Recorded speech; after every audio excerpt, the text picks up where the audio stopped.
34-31, and 3 games over 500. Happy about that. Louisville, right after I made that pick last week, guys, it was just tweet after tweet after tweet of this guy's out, this guy's out, this guy's questionable.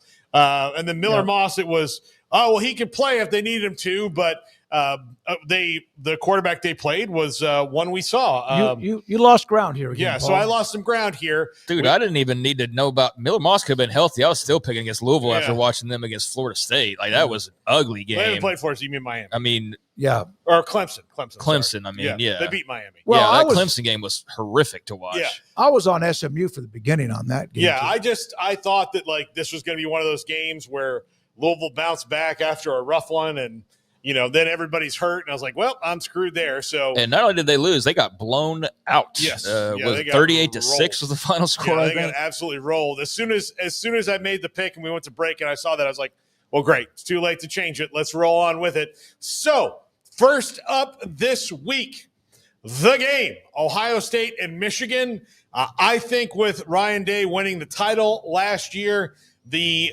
stress is off his back as far as winning this game and winning this game before all else. I think it's proven to a lot of the people and the naysayers in Columbus that while it still matters tremendously, you can now lose that game and your whole world does not end. So I'm taking the Buckeyes in this one in what will be probably their toughest game of the entire season. I still wonder about, like, if you lose to Michigan, it like, even though they won it all last year, that's still just that ate at some people. You wonder what they're going to fire Ryan Day for losing to Michigan. I'm just saying that it's such a hateful rivalry. They hate each other so much because they compete for the same thing.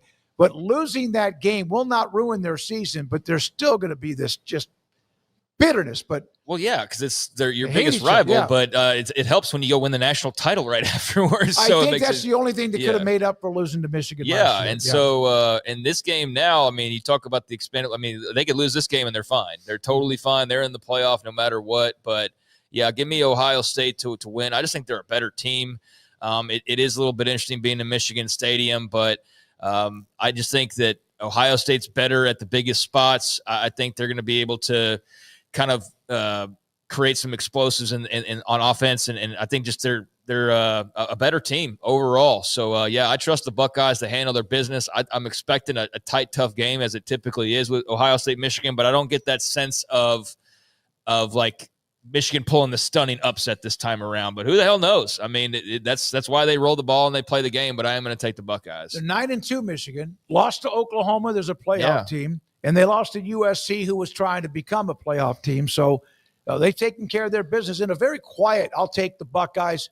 Their defense is so good. And if they don't beat Michigan, it doesn't ruin their season, but that would be 3 in a row, and that would be just hard for them to fathom. But I'll take the Buckeyes. Yeah, look, if Michigan wins the game, I think they're in the Big Ten title game. I think if Michigan wins the game, then all of a sudden, even though they're in that like 16, 18, whatever, they put themselves in play. Yeah, they absolutely put themselves in play. Yep.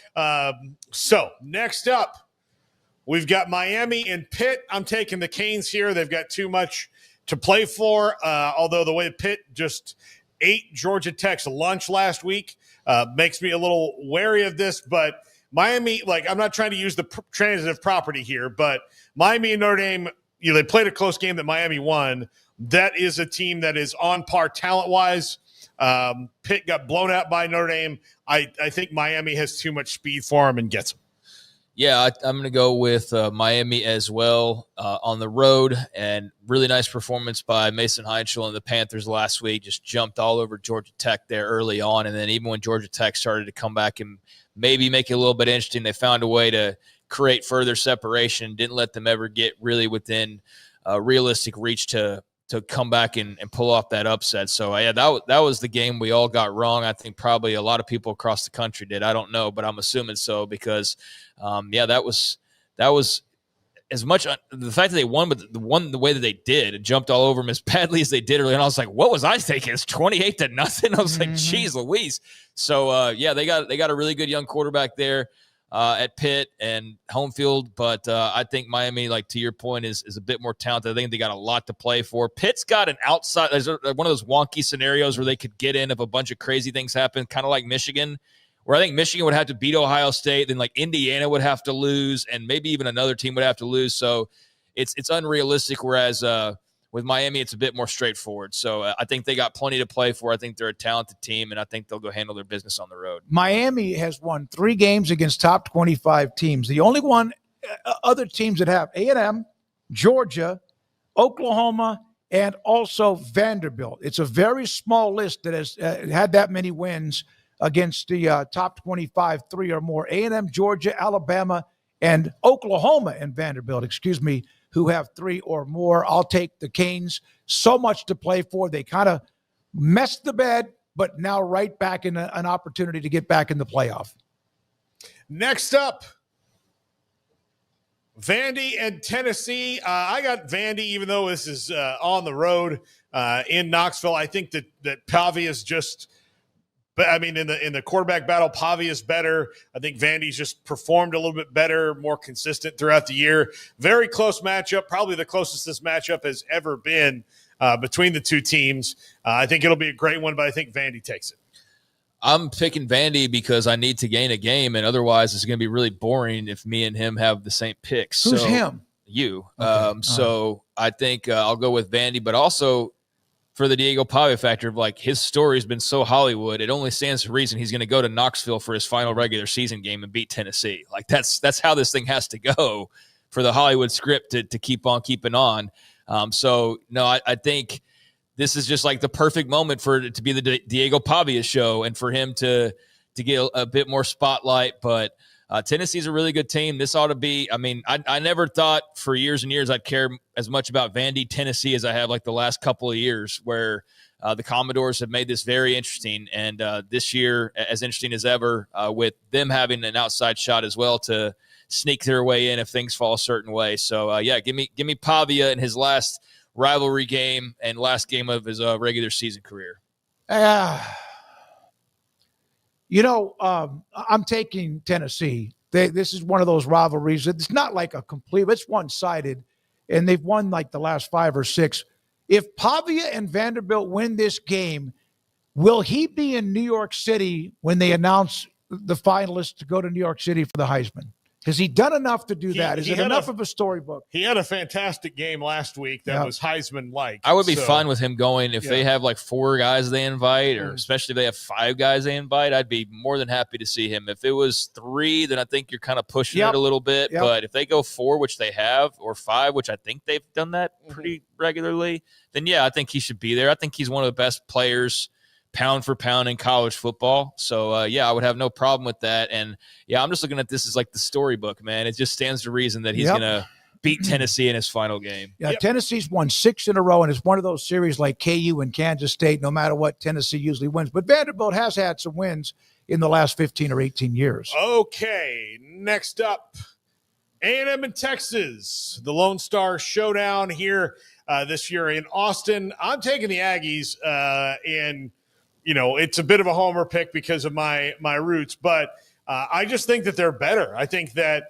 Texas's offensive line hasn't shown, like even in the win they had last week, hasn't shown me anything that they can run the ball. And the teams that have had success on A&M have run the ball pretty well, even though nobody's beaten them yet. And to keep Arch Manning upright with Cassius Howell and some of the other guys going to be coming at him. So, I think the Aggies take this. Now, weird rivalry things will probably happen, but I think the Aggies are just the better team out and out all across the board. The least shocking thing that could happen upset-wise this weekend would be Texas to beat A&M. Yeah. Like, that would not be surprising in any way, shape, or form given the history of this rivalry. But I will take A&M because I do think they are the better team top to bottom. Yes, Texas still can't run the ball effectively. Their offensive line's made some tweaks, though, and they've been better about protecting Arch. I think you've seen that play out with his performances of late, where he's player of the week candidate for like the last 2 or 3 games now. I think that they've made some changes that have benefited him. He's also obviously played a lot more, has gotten more comfortable, but give him some time, and he wasn't rated a 5-star based on his last name alone. Like, the guy's got a toolbox full of NFL skills that people clearly see as translating well to college and to the pros. And so when you can't fully unlock that box because you're getting dinged every half a second, then you look like you're not very good. But when you get some time and you can make some of these throws that aren't sudden like, oh, complaining about his sidearm or whatever, when he's got the ability to do it and breathe, oh, wow, look, he looks pretty good, doesn't he? So I think we're starting to see Arch blossom because the offensive line's helping aid him in that a little bit. And then defensively, they're very good. But, I mean, A&M, I just think, has been the more impressive and better all-around team.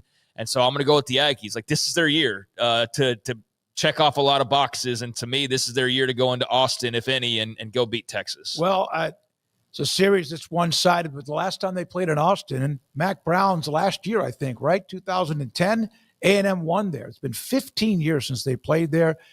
It's just one of those series that no matter what, A&M, you just – like, if they were playing anybody else but Texas, you'd think they'd continue it, although they almost, again, had the disaster against South Carolina. I'm taking the Aggies. I really fought myself on this one. But A&M's defense, although they allow a lot, they don't give up many points, even with South Carolina's 30.5. I'm going to take the Aggies, and I think Elko has them juiced up to win this game. Yeah, bend but don't break is definitely the Aggies for sure. Plus, they make big plays when they need it. They're kind of a rock star thing where, you know, maybe the middle of the concert's not so good, but the beginning and end usually works. Okay. Finally, Andrew put this, oh my God, number 0 versus number 0. He has them ranked. He though. does have them ranked. But this one at Ben Hill Griffin at the Swamp, I just think I have no reason to think this other than Florida's really bad. The wheels have come even further off after Billy Napier. You watch them play. Like last week, I watched, about a quarter and a half of that game and didn't even look like they were ready to play against Tennessee. It's a team they've owned in the Swamp forever. It's taken Tennessee so long, even being better than Florida a lot of times, to win that game. And if Mike Norvell is ever going to win a game on the road in the Swamp, this one is the second most important he's ever played behind the one in 2023 to keep them in the playoff hunt, which ultimately we know didn't work out. But they better damn win this week in the Swamp. Yeah, I mean, or this is like hey, let's announce Dave Aranda's sticking around and go get our ass whooped by Arizona, their version of that in Tallahassee, except for way worse because nobody in Waco cares about Arizona or vice versa, whereas in this one, they very much care about the other side. So I'll take Florida State. I think they're a slightly better football team. I don't think either team's good, but at their best they are, and I'm sure we'll get their best efforts from both sides in this one. So I'll take Castellanos and the Knowles with the Norvell news to kind of propel them over their rival in the Swamp. But, man, this could be very ugly football. A lot of turnovers from both these quarterbacks this year, especially Lagway. But I think the Knowles will be able to turn him over a couple times and do enough offensively to get the job done. But I'm expecting a rock fight here between these two football teams. Yeah, just play the game and go home. Florida will anyway, and then Florida State hopes that if they do win, they get those extra practices. Yay.